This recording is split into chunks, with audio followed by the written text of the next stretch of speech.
Hi, and welcome to the Quick and Dirty Romance Podcast. We're your hosts. I'm Skye McDonald, author of the Anti-Belle series. And I'm Sarah Smith, author of Faker, If You Never Come Back, Simmer Down, and On Location. And together we are Sarah Skye, author of the best-selling Sips and Strokes and the soon-to-be-released Vibes and Feels. Each episode will dive deep into what it's like to be a contemporary romance author. We'll talk writing inspiration, give you the inside scoop about the publishing world, chat about how we write those infamous sex scenes, and more. And then we'll pull out and wrap it up in 30 minutes or less, but we promise to leave you satisfied. So if you haven't already read our books, please be sure to check them out after you listen to the podcast and DM us with any questions or requests for future episodes that you might have. So today we are going to cover a topic that nobody wants to talk about, but everybody goes through, and that is failure. Specifically, our own failures in publishing and writing, how we felt about them, how they affected where we are now in our life and our careers. So yeah, Skye, are you ready to dive in? Of course I'm ready to dive in. I love talking about when I was a loser. Yay! I just want to clarify, like, failure is something that everybody goes through, obviously, like we said, and it doesn't mean that you're a loser, but I totally get the joke because I have felt like a loser when I failed at something, but I feel like that's something that we're going to talk about today, like, you know, what we went through, how it made us feel, and how it actually benefited us, maybe. I don't know. Absolutely. Absolutely. Of course I'm teasing. I am, as you know, I'm a life coach as well. And you can't grow without failing. You have to get comfortable with failure or else you don't go anywhere. And I actually think if you're listening to this podcast soon after it was released, we're right here in January of a new year. I think it's a perfect time to talk about it because we're like 2 weeks into a new year. And this is the time when so many people's resolutions start to go out the window. So talking about failure in general and how to create success and education learning places from it, I think is always great. I will try not to turn this into a TED Talk and focus on publishing. But yeah, I think it's absolutely necessary if you're going to go anywhere.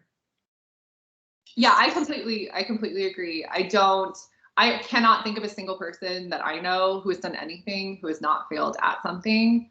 I mean, I can think of people who are you know, they don't want to admit that something was a failure, but like I feel like because of the society that we live in, it's frowned upon to admit that you didn't succeed at something, even though it happens to everybody, which is unfortunate. Like it just sucks, you know? Well, right. I mean, even the words overnight success, none of that is true. You know, the Malcolm Gladwell for the goods and ills of the theory, 10,000 hours, right? Nothing is an overnight success. Nothing just lands. That represents years of attempts, of failures, of small successes, of setbacks. Like there is no instant success, and there is no success, in my opinion, without failure, because you have to figure out what it is that you're actually even reaching for, which I think is a really good, like, sort of summation of my failures in writing. But yeah, it does not exist an instant success, and people who don't fail don't risk, right? Like Totally. you go through that life, but it's going to be very insulated.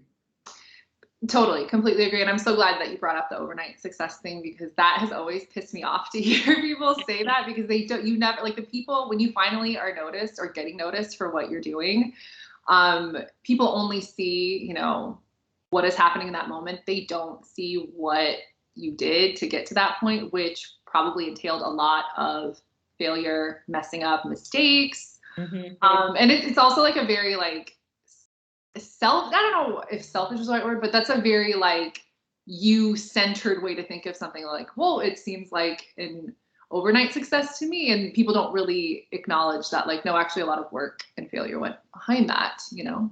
It's a good reason to not try, honestly. Mm-hmm. Well, it was easy for them because they're X or Y or Z. And well, look, that I can't do that, right? Like it's a good reason to not try, but it's not true. No success, no measure of success is without gain and without a lot of hard work. So yeah, I do think that, you know, if we did an episode called Handling the Haters, but which don't know why that popped into my head, except for just to think, like, if the reaction is, well, must be nice for them, then think about yourself, right?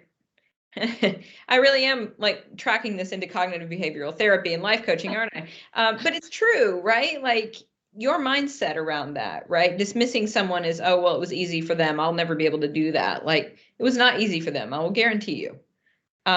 So really thinking about how that kind of a mindset might be time to re-examine it.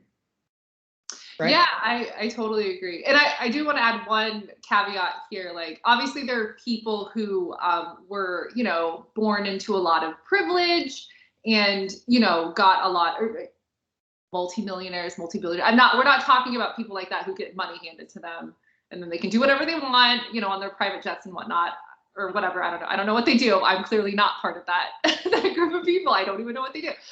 We're talking about like, normal people like you and me who you go through stuff, you try stuff, you mess up, you fail. But then eventually you get to a point where you're happy where you are and it's where you should be. So I don't know, can I ask you, Skye, like is there something that you can think of writing or publishing related that you consider an epic fail or a big fail that you feel comfortable talking about? Because I have like 30,000 things that I've failed at that I could talk about.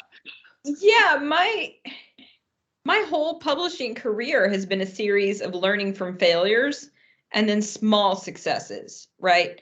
I am thrilled with the love that Sips and Strokes and Vibes and Feels are getting. And I have been honored with the love that the Auntie Bell series has seen. But I really thought I was going to have a publishing deal. I really thought like I did all the things, I checked all the boxes, and that did not happen, right? So being an indie author and an indie publisher with my own publishing brand even, that's actually the result of failure, right?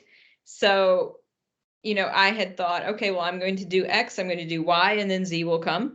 And then that was just not at all what happened. So my writing career, as it were, has been a series of building something out of a rubble of failure. As anybody who has listened to this for a while knows, yeah, I was out on submission at the same time you were with Baker and with Not Suitable for Work, my first book in my series. And I still, to this day, can only say that I do not know why I did not get a publishing deal, because the feedback all that I ever got was, good book, we're going to pass. No one ever told me, do this differently and we'll take it. So I don't know what happened there. And I'm certainly not going to speak badly about anybody who was supportive of me at that time. But at the same way, like, I don't know what happened. I just know it was a failure. So I had to really figure out what I wanted to do with that. It still kind of breaks my heart, if I'm going to be honest here on our podcast. I think Not Suitable for Work absolutely deserves the love that it has gotten. I think it absolutely deserved to be published, and therefore I published it myself. But yeah, no, it was a very difficult thing. And it was very difficult. I mean, as I continued to get this series of no's, it was difficult for me because as thrilled as I was for you when Faker got its deal, it was hard because I had spent almost a year out on submission at that point. And it was like, what am I doing wrong? And there was no answer, none. So like, it's like I did all the things, but then it really was out of the rubble of that and finally calling off.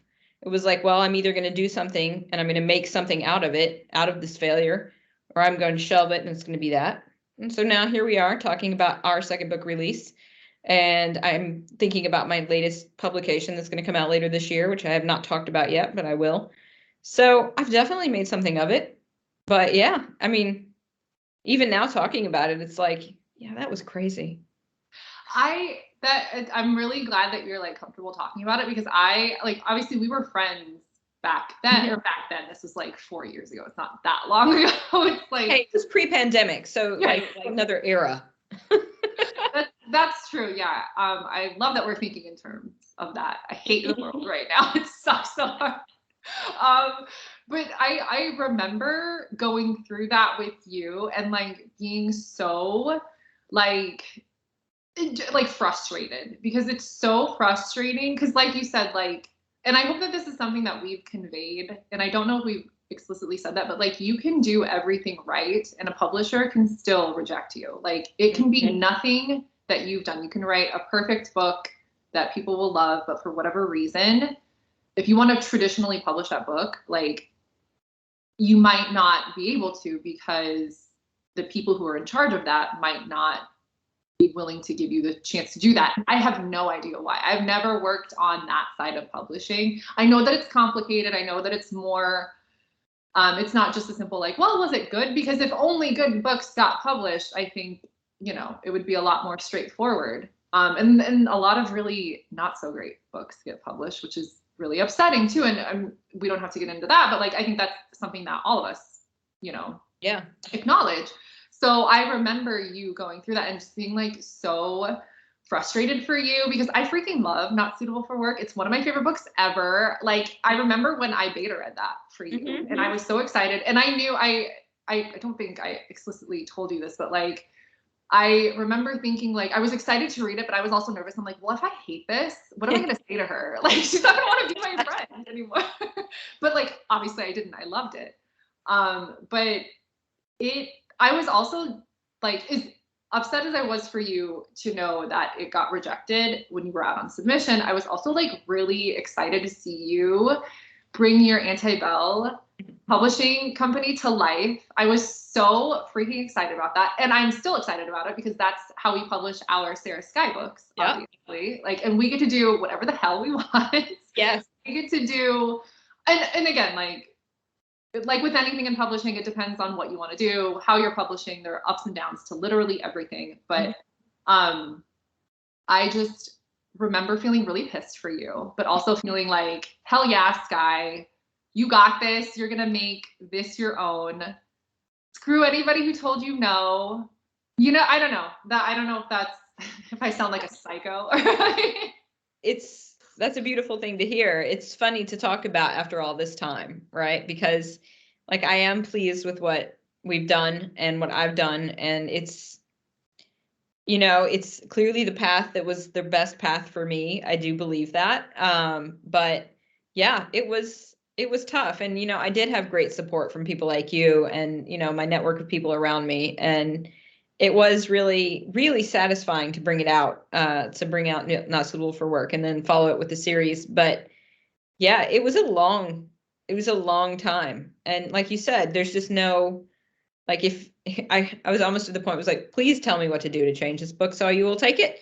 But at the same time too, like, I'm proud of the book for how it is. So, you know, but no, your support through that time meant a lot. And like, your encouragement when I went out with Not Suitable for Work was definitely part of how and why I could do it anyway. But yeah, and here we are with book 2 of our series coming out under my logo with a whiskey and lipstick label on it. So even though this is not like, my dream job was not to be a full-time novelist, right? Like, I wanted to bring my books out into the world. I wanted people to enjoy them while I continued to build my other goals and dreams. So the way that this is going, like, I'm not sorry that I don't have to meet deadlines, that I don't have to continuously do things, because that wasn't my dream, right? And so I really do think that, like, I love having this freedom, but it definitely was a case of fail before I like found the rhythm. Whew. All right, your turn. Okay, yay. I just want to say too, like, you are still on this journey, just like we all are. Like, this is just where we are at this point. You know, we have no idea. You don't know where you're going to end up. You know, you could, in however many years or whatever timeline, you could have a million books. You know, I used to think that I knew the way things were going to be, or the way, not like that I knew the future, but like, I thought I had my plans and I knew what I wanted to do. And then over the last 4 years or so, I've realized that I can't begin to know. You know, 1 year I'm like in this type of life and I'm very like domestic, and the next year I'm like jaunting off to Europe to do whatever, and like, you know, publishing books and teaching spin. So like, all the things that I thought used to be like, this is life, like I realized they just all flew up in the air and flipped over. So I don't even try. So you're right. In 10 years, we could have 1 million books. We could have like a movie deal. I still want that. But like, I'm just open now. Whatever comes, I'm going to give it my best. I'm going to do it the best way I can. And it's going to be great. Totally. I completely 1,000% agree with you. And just as a sidebar, you have lived a very exciting life. And I hope that maybe someday you will write a book or memoir about your personal experiences. Book idea, possibility. Yeah.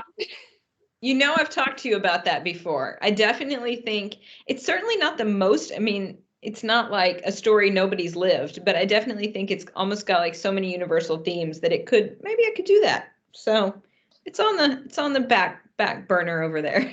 Okay, good. And I just want to say, like, yeah, nobody's story is all that original. We all go through a lot of the same things, but nobody goes through it like you do, and nobody would tell the story like you do. So I agree with that. That's where, like, I definitely think when people talk about their failures or their struggles and they say, like, oh, well, but compared to so many, it's not so bad. Like, I always encourage and coach people to let go of that need to compare or to like devalue your frustration or your pain, because what you're feeling is authentic.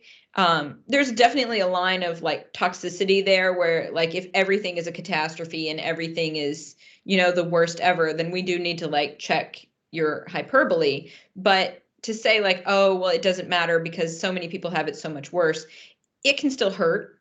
Mhm. Right. And so like when you talk about like how many things so many people go through, I think it's really important that we are not alone, right? There is a universal desire to succeed and to feel happy. And I definitely am always about just remembering that when it's easy to either devalue what you're going through or to devalue what somebody else is going through. Like, oh, well, but she's like a housewife, a real housewife of whatever. And so clearly her pain is not real. Like you don't know what anybody is going through. So maybe just give everybody a little bit of room to go through it.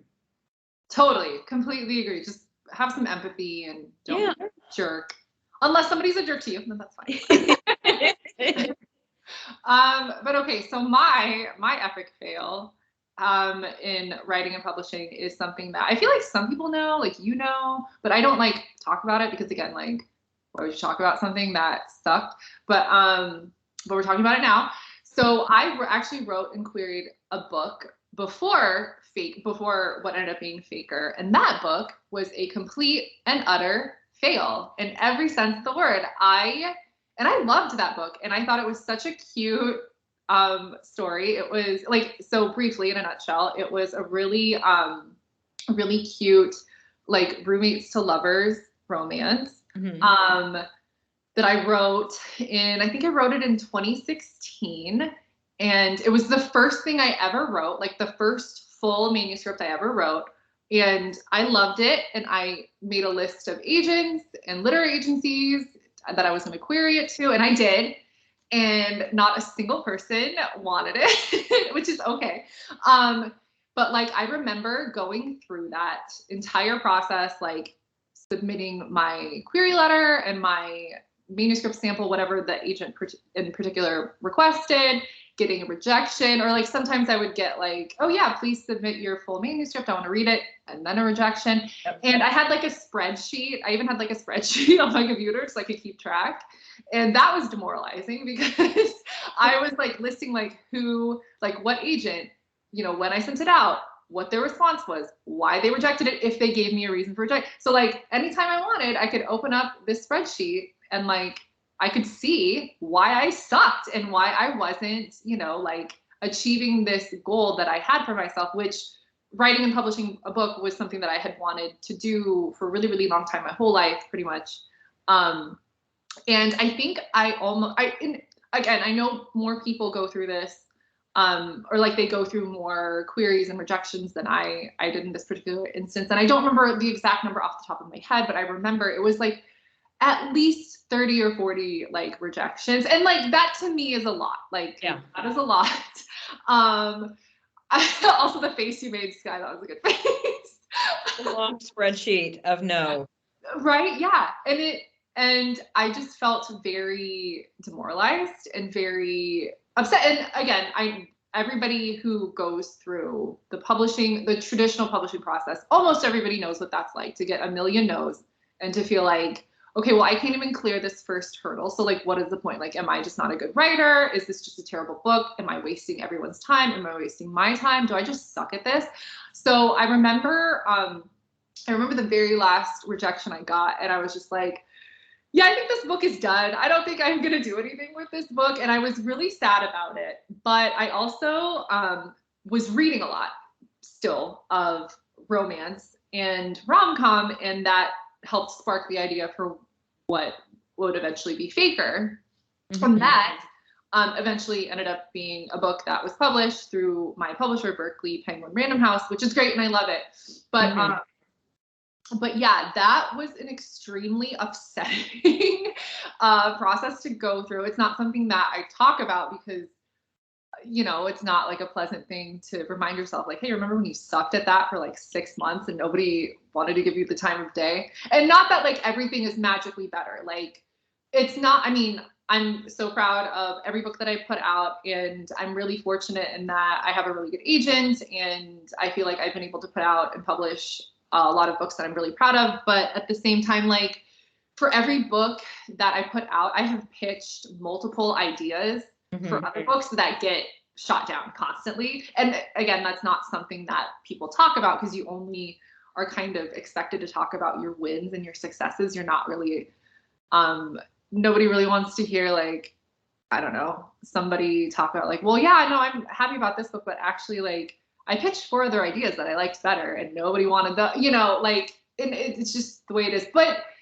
in a way, it is, I think it ended up happening the way that it should have happened, at least in my point of view right now. I'm not saying I'll always think that, but like, I'm happy with the fact that Faker was my first book. It opened the door for me in a lot of really awesome ways. But at the same time, that very first book, I still love that book so much. And it kind of makes me sad that like nothing will ever happen with it. But I have actually taken scenes from that book and put them in like I put a scene from that book in Simmer Down. I put one scene in On Location. I put one scene in my upcoming book, The Close Up, which comes out in April. So like, I feel like I have given life to that book in a creative way, but yeah. Good. Yeah. Good. I was wondering if you had either like repurposed it in some ways or if you were like still holding out to publish it on its own. Yeah, I'm definitely not. That book has been cannibalized pretty well in all my other books, so I don't even know what I would have to do to like get it, you know. But that's a good story because it really is like when you got your book deal, again, like the duality of being thrilled for you and also like, I really want this for me.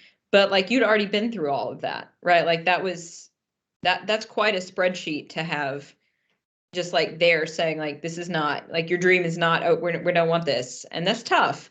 Yeah, so like, it really does show.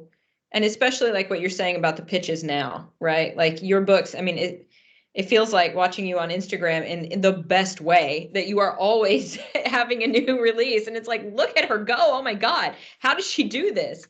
But at the same time too, like that reality of like, there are other books that are in your head that you would love to get out there, but like, these are the ones that you need to focus on. And it's just like, it's such a different way than the way I've written because I have this body of work, right? Like, and sometimes I have new ideas and obviously we generate new ideas together in a beautiful way. But like, and yet again, kind of why I think it's good that I'm an indie, like this is okay because I have this world, I have this Antebellum world, and that's what I want to put out. But I don't know about like, I'm not saying I can't, but like, those are the stories that I have, right? And like, I'm always impressed with your prolific way of brainstorming because I'm like, I don't know.